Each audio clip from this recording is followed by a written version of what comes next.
Well, this is the Poco F5, and when I got its spec sheet, I was like, nah.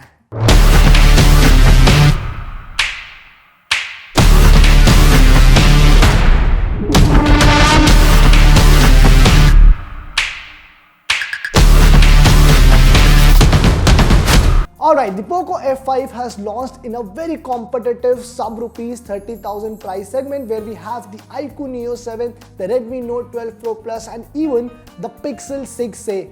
And oh boy, the F5 has come out all guns blazing.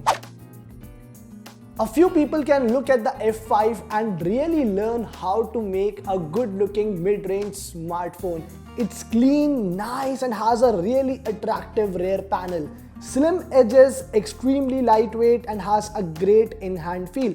And above all, the phone comes with really uniform bezels all around the body. I mean, there is hardly any phone across price points that has this slim a chin, and aesthetically this looks really pleasing to look at. The phone is available in 3 colors. I like the white variant which I have with some beautiful patterns at the back. The camera ring also has a fan-like design around it. The only complaint that I have is that the rear panel still catches a lot of fingerprint smudges, and the only way to keep it clean is by using a protective case. Additionally, Poco is giving an IP53 rating on the phone to give extra protection, plus you get Corning Gorilla Glass 5 as well. But overall, I really like the in-hand feel of this phone. It is extremely lightweight, easy to use, easy to handle, and in terms of ports, you get the Type-C USB charging port. There's also a headphone jack, by the way, on the phone, along with a IR blaster. Despite the polycarbonate back, the phone doesn't slip as well. But the best part about it is the display. The F5 has all the goodness of the Poco F4 with some add-ons. This is a full HD plus panel with 120Hz variable refresh rate, so the screen can automatically switch between 30 to 120Hz. And it's a really vibrant display, has a lot of punch and is great to interact with. On paper, the brightness has gone down from 1300 nits to 1000 nits, but that doesn't really show on day-to-day use. The screen still gets very bright for outdoor and indoor use, and the content looks gorgeous with really deep blacks.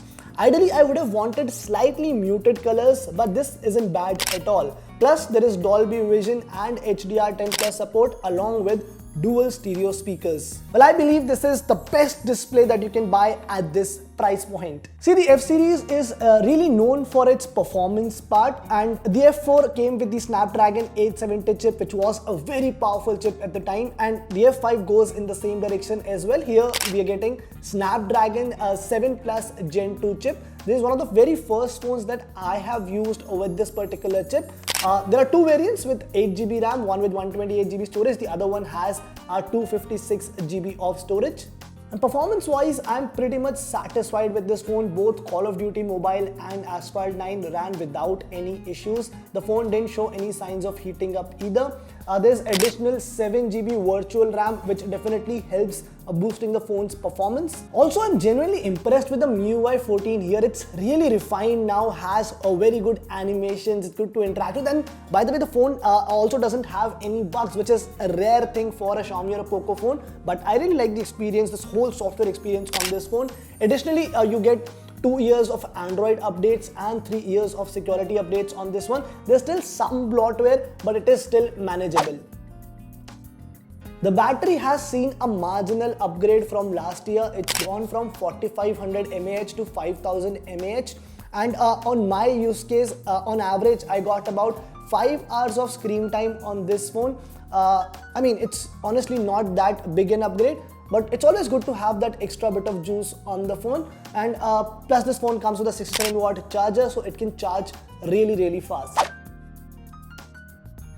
The F5 comes with more or less the same camera system as the Poco F4, so whatever gains you're likely to see in the camera performance are largely because of some software tweaks or the new chip used here. But first, let's look at the camera specifications. The primary sensor is still a 64 megapixel camera, and it comes with OIS. There is an 8 megapixel ultra wide angle sensor and a 2 megapixel macro sensor on this phone. The camera performance in general is pretty satisfactory, especially with the main camera. The images captured are sharp, have balanced colors and good detailing. It does have a tendency to smoothen the skin tones, but the images are still passable. It's the HDR performance which is a little off. All the images clicked against light had mixed results. Some of them turned out fine, but others were just poor. I like the portrait shots here, the typical phone performance, okayish bokeh and edge detection, and the wide angle is also fine. You can see some images on your screen and decide. There's not much to talk about the selfies here. They come out fine, but there's still scope for improvement. The rear camera now supports 4K video recording, which is a good thing.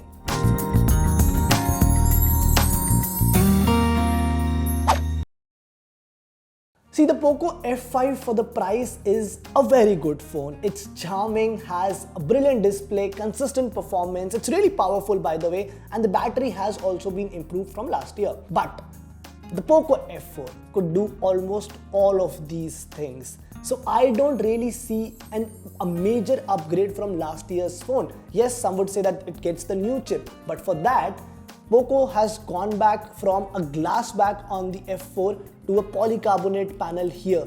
Is it a trade-off that I am willing to make? Maybe not. So now you gotta decide whether this phone satisfied your needs or not. Let me know what you think about the Poco F5. For this very simple reason that I don't see it as a major upgrade on the Poco F4, I'm giving it 7.5 out of 10. But as a standalone device, this is still a very powerful phone. Perfect for the price, gives you a very great value as well. So if in case you're in the market to buy a phone under rupees 30,000, you should definitely consider the Poco F5.